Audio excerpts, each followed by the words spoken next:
Hello kids, మీకోసం వచ్చేసింది ఈ పవ్వి. ఒక మంచి స్టోరీ చెప్పబోతుంది, వింటారా? ఎక్కువగా కిడ్స్ మొబైల్ చూడకూడదు, ఓన్లీ వినాలి అన్నదే నా ప్రయత్నం. అప్పుడే ఐస్కి ఎఫెక్ట్ అవ్వకుండా ఉంటుంది. అలాగే చేస్తారు కదూ.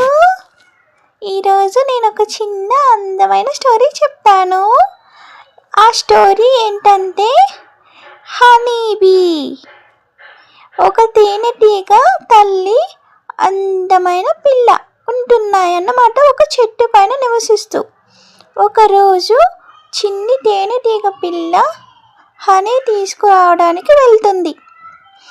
కొంచెం కొంచెం పుప్పొడి సేకరిస్తుంది ఫ్లవర్స్ నుంచి. ఆ ఫ్లవర్స్ నుంచి తీసుకొచ్చిన పుప్పొడిని ఒక చోట భద్రపరుస్తూ ఉంటారు.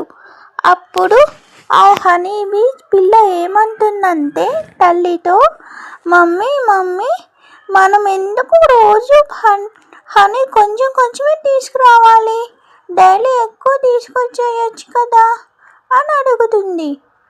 కానీ అప్పుడు మమ్మీ చెప్తుంది, లేదు తల్లి, అలా కుదరదు.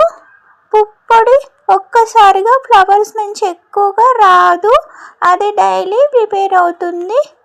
ఇంకా నువ్వు కూడా అంత పుప్పొడిని ఒక్కసారిగా హ్యాండిల్ చేయలేవు, మోయలేవు.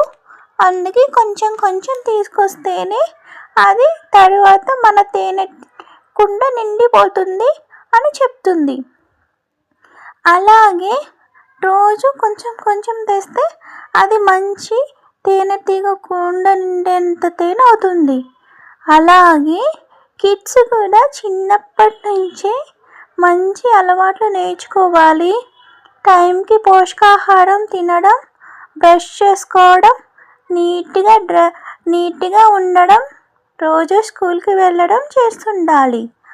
అర్థమైంది కదూ. మీరు ఇప్పుడు చిన్న వయసు నుంచే అవన్నీ హ్యాబిట్స్ నేర్చుకుంటే పెద్దయ్యాక ఎంతో మంచి పొజిషన్కి వెళ్తారు. అందరు మిమ్మల్ని మెచ్చుకుంటారు. సరేనా కిడ్స్? బాయ్, టాటా.